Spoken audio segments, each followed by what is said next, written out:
Assalamualaikum warahmatullahi wabarakatuh. Alhamdulillah. Alhamdulillahirabbil alamin wa bihi nasta'in ala umuri dunya waddin. Wassalatu wassalamu ala asyrafil anbiya'i wal mursalin sayyidina wa maulana Muhammad. Qala Nabiyyu sallallahu alaihi wasallam, inna awwalu ma yuhasabun nasu bihi yaumal qiyamati min a'malin as-salati. Puji serta syukur kehadirat Allah Subhanahu wa Ta'ala yang telah memberikan kita beribu-ribu nikmat, di antaranya nikmat iman dan nikmat Islam, sehingga kita masih melaksanakan ibadah puasa pada tahun ini dalam keadaan sehat walafiat. Semoga tuntutan ibadah kita pada puasa pada tahun ini diterima oleh Allah Subhanahu wa Ta'ala. Amin amin ya rabbal alamin. Salawat serta salam mari kita hatur curahkan kepada baginda alam Sayyidina wa Maulana Muhammadin beserta keluarganya, para sahabatnya, dan kita selaku umatnya mudah-mudahan mendapatkan syafaat saat yaumul qiyamah nanti. Sahabat tazkiyah dimanapun berada, salat ialah ibadah yang pokok bagi kehidupan manusia, khususnya umat Islam. Dan salat ialah ibadah yang pertama kali dipertanggungjawabkan kepada kita di hadapan Allah Subhanahu wa Ta'ala. Bahkan banyak orang yang telah meninggal dunia ingin kembali lagi ke dunia hanya untuk apa? Untuk melaksanakan ibadah salat.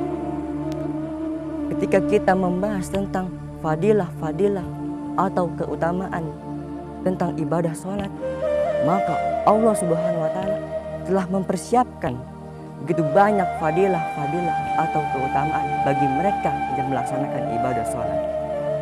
Begitu juga sebaliknya, ketika kita lalai bahkan tidak melaksanakan sholat, maka azab Allah sangatlah pedih bagi mereka yang lalai dalam melaksanakan sholat. Sahabat tazkiyah dimanapun berada, ada sebuah kisah dalam kitab Qissatul Mi'raj karangan Imam Ad-Dardir. Ketika Rasulullah SAW diisrakan oleh Allah, ketika itu Rasulullah datang pada suatu kaum. Suma'ata ala qaumi turda'u ru'usu kullama rudu'at wa makanat wa la yatul anhum min zalika syai'un. Ketika Rasulullah sampai pada suatu kaum, yang dimana di kaum ini Rasulullah melihat turda'u yang menghancurkan apa ru'usuhum, kepala-kepalanya ya kaum.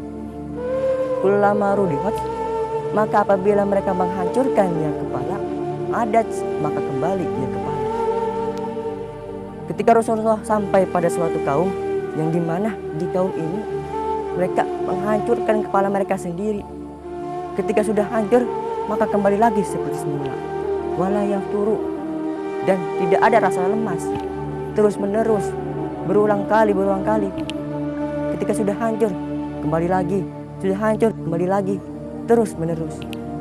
Faqala ya Jibril man haula, bertanya Rasulullah SAW, wahai Jibril, siapa orang-orang ini? Qala haula'i allazi tatasaqalu ru'usu anis salati matubati. Menjawab ya Jibril, ini adalah sebagian dari umat-umatmu, yaitu mereka orang-orang yang merasa berat untuk mengangkat kepala-kepalanya untuk melaksanakan ibadah sholat. Oleh karena itu Allah Subhanahu wa Ta'ala memperlihatkan kepada Rasulullah bahwa ada dari sebagian umatnya yang lalai dalam melaksanakan sholat. Qala Allah Ta'ala, a'udzubillahi minasyaitonir rajim. Fawailul lil musallin alladzina hum an sholatihim sahun. Celakalah mereka, yaitu orang-orang yang lalai dalam melaksanakan sholatnya. Berkata sebagian mufassirun, celakanya yaitu orang-orang yang menyengajai dalam melaksanakan sholatnya. Contohnya, ada seseorang yang dia mendengar kumandang azan, bahkan dia sempat untuk melaksanakan sholat pada waktu itu. Tapi apa? Dia malah menunda-nunda sholatnya, terus ditunda-tunda, bahkan sampai sholat itu berakhir waktunya. Masya Allah. Maka janganlah kita termasuk dalam golongan-golongan orang yang lalai dalam melaksanakan sholat.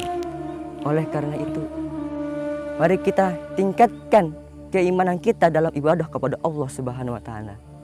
Mari kita ajak saudara-saudara kita, sahabat kita, teman-teman kita untuk belajar di majlis-majlis taklim, di pondok-pondok pesantren. Untuk apa? Untuk belajar sholat dengan sebenar-benarnya sholat kepada Allah Subhanahu wa Ta'ala. Mungkin ini saja yang dapat saya sampaikan. Kurang lebihnya mohon maaf. Billahi taufiq wal hidayah. Wassalamualaikum warahmatullahi wabarakatuh.